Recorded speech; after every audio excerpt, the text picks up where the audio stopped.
till you hear what happened to me.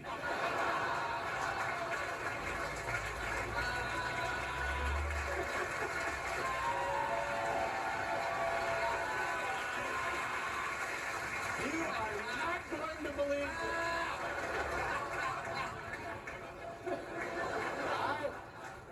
I've been away for a while. While I was gone, I had quintuple bypass surgery on my heart. Oh! Plus, I got a haircut.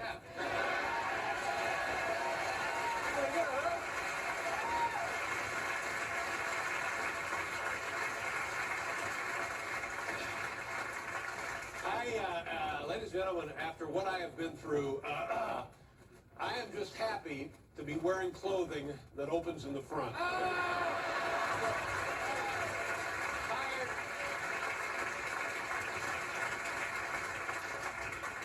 You know, and surgery, I know nothing about surgery. Anybody here know anything about surgery? I know nothing about surgery. So I get into the operating room, it's crowded. Did you know that? It's crowded.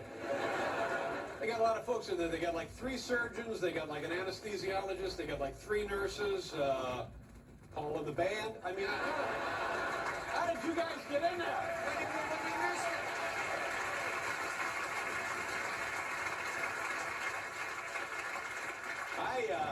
I won't lie to you. When you find out you're going to have the quintuple, thank you, quintuple bypass surgery. You know, guys come up to me and they say, you know, Dave, I had the same surgery. And I said, really, how many bypasses? 2. I laugh at them.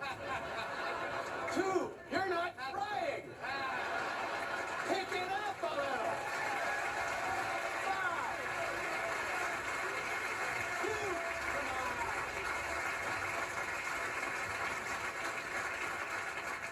I'll tell you something. A double is like having your teeth cleaned. Get out of here.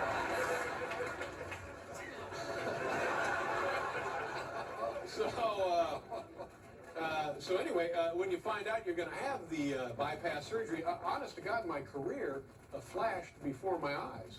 And I'll tell you something, it was mostly awkward silences. Right?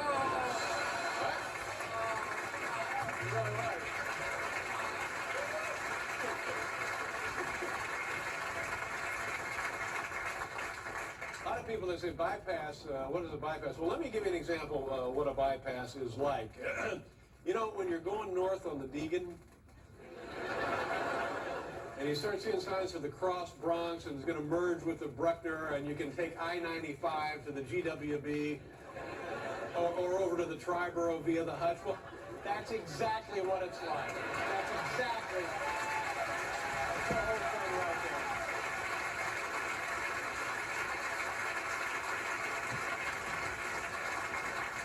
I also want to clear up one thing. Bypass surgery is when doctors surgically create new blood flow to your heart.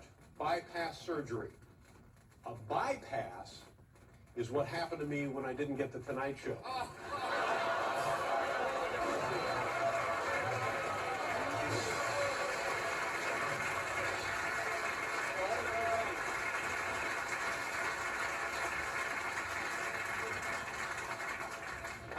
I tell you what I've learned. A lot of people say, well, Dave, have you learned? And I say, yeah, here's what I've learned. I got a whole new respect for President Clinton.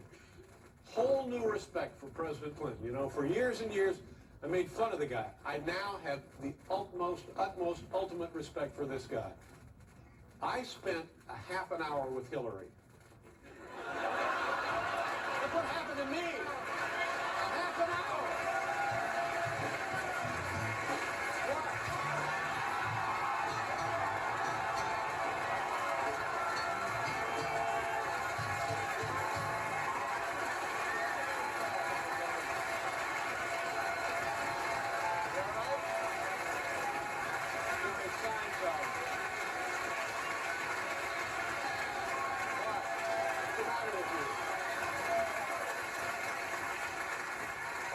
What are you doing here? What's going on? What's wrong? What are you doing here? I'm doing a show. I'm doing a TV show here. I thought you were dead. So I'm on CBS. I ain't dead. I had quintuple bypass surgery. I'm fine, plus a haircut. Why don't you go on home to your wife?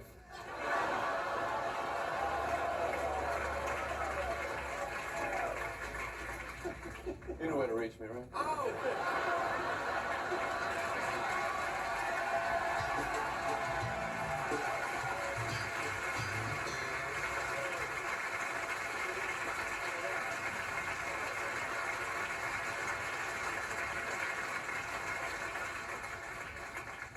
I don't know, did he look that good to you?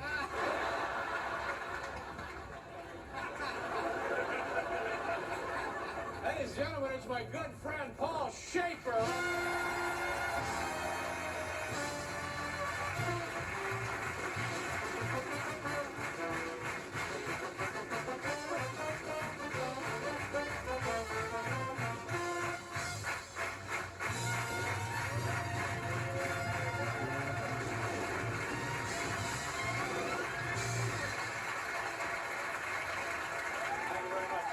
Welcome to the show. We got a big program on the big show for you tonight. Regis Philbin is here, and also Robin Williams, Foo Fighters. And you know, when I found out, they told me that my first guest back would be Regis Philbin.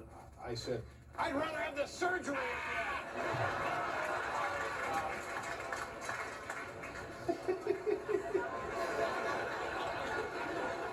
We have the thing. Al, can you bring the boom over here? I think this will be fascinating because you have no way of knowing what my heart sounded like before the surgery. Okay, is this on? Okay, be careful. Let me just get it in here. All right, now listen to this. Can you be very quiet? Can you hear it? You ought to be. Okay, good.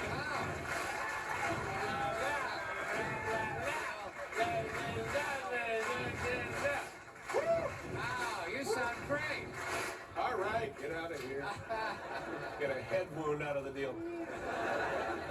I am getting so much blood to my heart now. They're talking about undoing one of those bypasses. Oh, come on. It's like the son of a bitch is turbocharged. Really? I want to thank everybody. You know, when something like this happens, people from all over the world are very nice, and they send you cards and they send you letters. And God bless you. Thank you very much. It meant a great deal to me. And then I come to work today, roll the videotape. This is the neighbors across Broadway. Look at this. This is a big building. We had kind of a blizzard here. Look at that. Keep it pumping, Dave. So we do it there, too.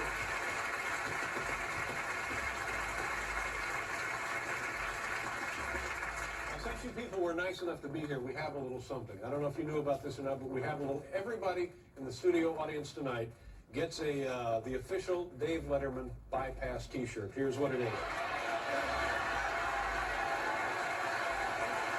Yeah, Dave, right there.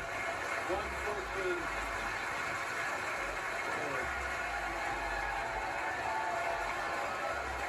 Exactly.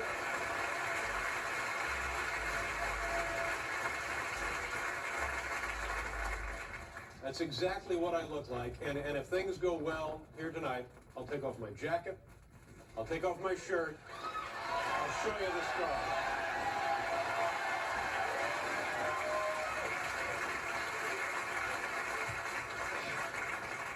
You know what? I want to take a second here. I want you folks to meet some doctors. And I was in. Paul, do you have any idea what hospital I was in? I heard several reports. Yeah, okay. Well, I thought I was in New York Hospital. Well, apparently it's no longer New York Hospital. Here's what it is now. It's a great place, by the way, if they can just get a name for the place. Right. It's the Cornell Medical Center. Yeah. All right, I like that. I'll take that. That's where I'm going. Tell that to your cab driver. Right. Cornell Medical Center and New York and Presbyterian Hospital. That's the billing, eh? That's right. In an emergency, that'll roll right off your tongue. Take me to the Cornell Medical Center and New York and Presbyterian Hospital. And oh, by the way, I ain't Presbyterian. But it's a fantastic organization, and Many people went through this with me, and I want you to meet some of them tonight. Do me a favor. First off, say hello to Dr. Lou Aroney and Dr. Marty Post. Come on out here.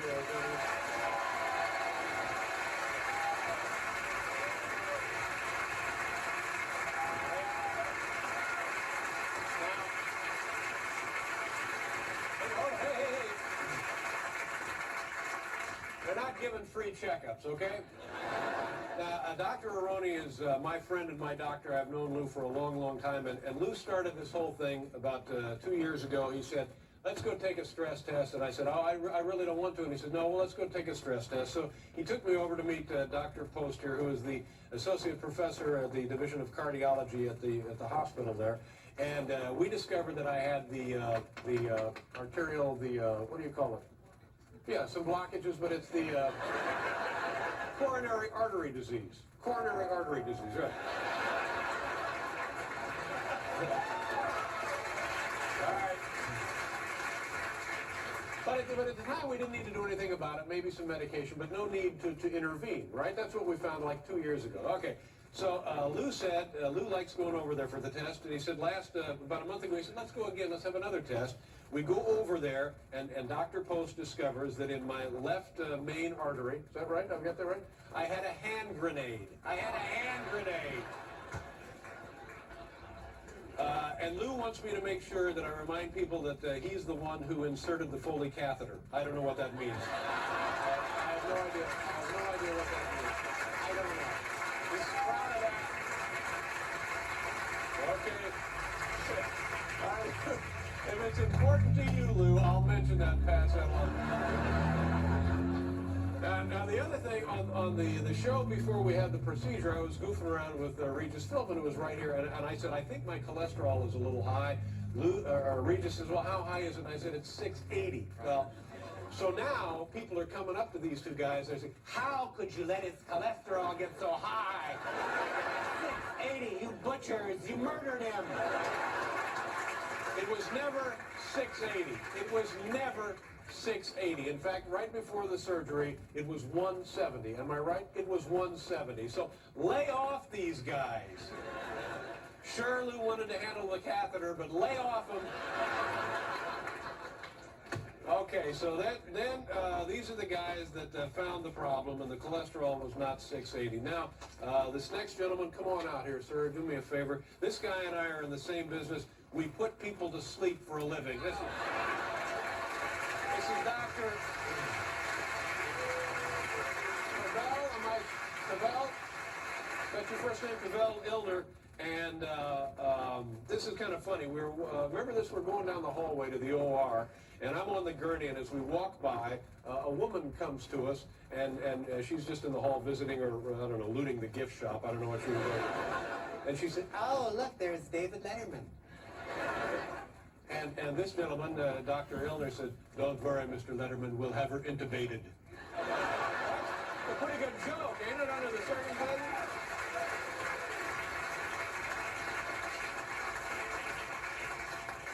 Okay, now, ladies and gentlemen, we're going to meet your big money boys. These are your long ball hitters. Come on out here, guys. Here we go. This is Ruth, Gehrig, and DiMaggio right here, ladies and gentlemen. These guys are... how's everybody? This is Dr. Bobby Helm. He's the chief cardiothoracic resident, and this is the guy. You actually opened me up. Is that right? This is the man that started it all. He cracked me open like a lobster. And then you also closed. Is that right? And I'll tell you how cool this guy is. In between, he goes out for a smoke. I'll come back in when it's time. But he's like a Michelangelo with a bone saw. And the gentleman next to him, Dr. Carl Krieger. Carl, nice to see you. Thank you very much for being here. He's professor and vice chairman of the Department of Cardiothoracic Surgery from Big Sky, Big Bypass Country, Montana, and he's there just to make sure there's no grab ass. You know what I mean? Because it's a long deal, and look at how good this guy looks. Look at how good this. You and I are the same age, aren't we? You know why he looks this good? Once a year, he performs this procedure on himself. Himself, he has it done. Now, the next gentleman is the finest nine-fingered heart surgeon in the world today. All the way from Lubbock, Texas, the cardiac cowboy, Dr. O. Wayne Isom, right here, ladies and gentlemen.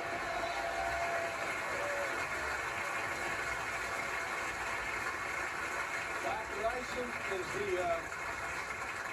chairman and professor of the Department of Cardiothoracic Surgery. And you know, it was interesting. After the surgery, he came into my room and he said to me, he said, you know, when I did your bypasses, this is the guy that pretty much rebuilt the plumbing.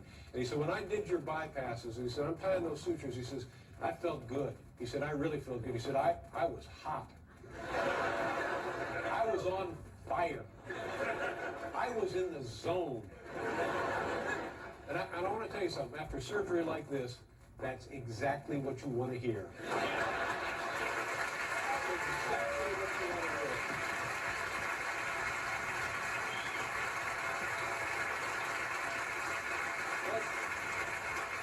What you don't want to hear is, oh, I was kind of groggy. My head hurt. I don't know. Good luck to you. So these are the guys that were in there doing the surgery, and I'm telling you, I couldn't have been more proud when these guys carved their initials in me. Honest to God. It was a thrill.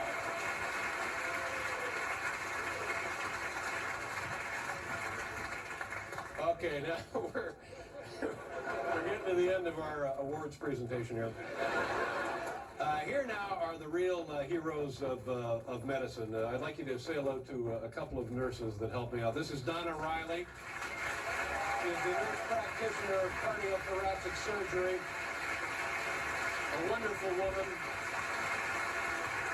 Smart, funny, patient, and it was great help and is great help to me. And this is the other woman, Anna Williams. Anna, how are you?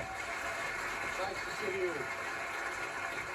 Ann and I fell in love, and we spent every night together after the surgery. And she was nice enough to come in on her days off. She didn't have to come in and work. And you know, staying up all night with me, I know it sounds ideal.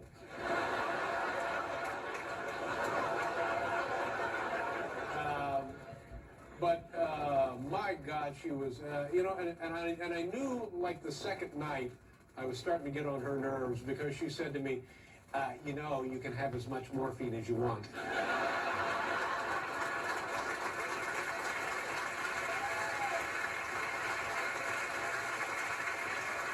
But I'll never forget her, and she'll never admit this, and I know she's not proud of it. Ladies and gentlemen, that woman at the end of the line gave me a bath. Gave me a bath. How about that?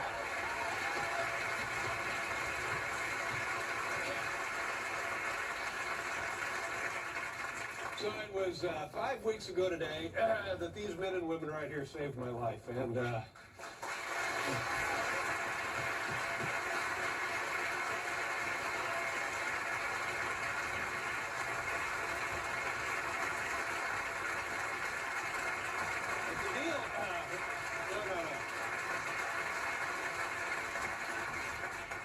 But the point, that's not the big deal. They do it several times a day. They do it hundreds of times a year. And when you're going through this, you think to yourself, I'm never going to be able to get through this. But you do get through it. And the reason you get through it is because these people get you through it. If you ever have to have this surgery, by God, I hope you're blessed enough to go through it with people like these.